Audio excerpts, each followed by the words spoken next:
കൃഷ്ണൻ രാധയെ ഉപേക്ഷിച്ച് പോയപ്പോ ഭഗവാൻ പെയിൻ ഉണ്ടായിട്ടുണ്ടാവില്ല എന്നല്ല ഞാൻ പറയുന്നത്. ഭഗവാന് ഭ്രാന്തായിട്ടില്ല എന്തായാലും, അല്ലേ?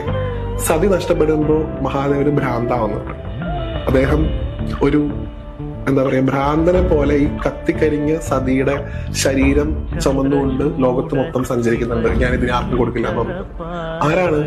ലോകം കണ്ട ഏറ്റവും വലിയ ഗുരുനാഥനാണ് മഹാദേവൻ എന്നാണ് പറയാ. ശിവൻ എന്ന് പറയുന്ന ഒരു ഈശ്വര സങ്കല്പത്തിന്റെ പ്രത്യേകത എന്ന് വെച്ച് കഴിഞ്ഞാൽ ഇപ്പൊ കൃഷ്ണ പോലും അതാണ് മനുഷ്യന്റെ ഇമോഷൻസിനോട് ഏറ്റവും കൂടുതൽ അടുത്ത് നിൽക്കുന്ന ഇമോഷൻ ഭഗവാൻ മഹാദേവന്റെയാണ്. നമുക്ക് പെട്ടെന്ന് ദേഷ്യം വരുന്ന ആൾക്കാരുണ്ട്, ഭഗവാന് പെട്ടെന്ന് ദേഷ്യം വരും. നമുക്ക് ഈ വിരഹവേദന കൂടുതലുള്ള ആൾക്കാരുണ്ട്, ഭഗവാന്റെ വിരഹവേദന ഏറ്റവും കൂടുതൽ. പാർവതി വന്നിട്ട് പോലും സത് നഷ്ടപ്പെട്ട വേദന ഭഗവാൻ എപ്പോഴും മാറിയിട്ടില്ല എന്നാണ് പറയുന്നത്. കാരണം ഫസ്റ്റ് ലവ് ആണ്, അല്ലെ? ഫസ്റ്റ് ലവ് എപ്പോഴും സ്പെഷ്യലാണ്. എത്രയൊക്കെ ഡയമണ്ട് നെക്ലസ് വെച്ചിട്ട് നിങ്ങൾ കോമ്പൻസേറ്റ് ചെയ്താലും നിങ്ങൾ ആദ്യം വാങ്ങിയ ചെറിയ മുക്കുത്തി ചിലപ്പോൾ നിങ്ങൾക്ക് അത്രയധികം പ്രിയപ്പെട്ടതായിരിക്കും. ഭഗവാൻ അതുപോലെ തന്നെയാണ്.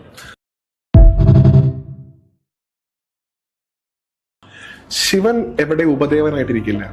ശിവൻ എല്ലായിടത്തും പ്രധാന ദേവനായിട്ട്. ശിവൻ ഉപദേവൻ എന്ന് പറയാൻ സാധിക്കില്ല. ശിവൻ ആത്മാവിന്റെ പ്രതീകമാണ്. നമ്മള് ശിവോഹം എന്നാണ് പറയുക, അല്ലാണ്ട് നാരായണോഹം ബ്രഹ്മോഹം എന്ന് പറഞ്ഞ പരിപാടി ഇല്ല. ശിവോഹം എന്നാണ് പറയുക. ശിവോഹം എന്ന് പറഞ്ഞാൽ ശിവൻ എന്റെ ആത്മാവാണ്, ഞാൻ ശിവനാകുന്നു എന്നാണ്. നമ്മളൊക്കെ ശിവസങ്കല്പമാണെന്നാണ് പറയുക. അപ്പോ നമുക്ക് തീർച്ചയായിട്ടും പൂർണ്ണമായിട്ട് മനസ്സിലാക്കാൻ ഒരാൾക്ക് സാധിക്കില്ല. അങ്ങനെ സാധിച്ചാൽ അവൻ ശിവനായി.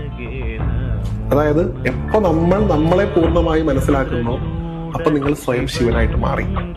നിങ്ങൾ എന്തിനാണോ ഈ ഭൂമിയിൽ വന്നിട്ടുള്ളത്, അല്ലെങ്കിൽ ഇവിടെയുള്ള ബാക്കിയുള്ള മനുഷ്യരൊക്കെ എന്തിനാണ് ഇങ്ങോട്ട് വന്നിട്ടുള്ളത്, ഈ ജന്മത്തിന്റെ ഉദ്ദേശം എന്താണ്, എന്തിനാണ് ഞാൻ ഇതൊക്കെ ചെയ്യുന്നത്, ഇതിന്റെയൊക്കെ ആത്യന്തികമായിട്ടുള്ള ലക്ഷ്യം എന്താണ് എന്ന് സ്വയം നമ്മളെ മനസ്സിലാക്കുന്ന ഞാൻ ആരാണ് എന്ന് നിങ്ങൾ എപ്പോ കണ്ടെത്തുന്നോ അപ്പൊ നിങ്ങൾ ശിവനായിട്ട് മാറി. അപ്പൊ മാത്രമേ അത് കവർ ചെയ്യാനുള്ള എക്സിസ്റ്റൻസ് നമുക്ക് കിട്ടുന്നു.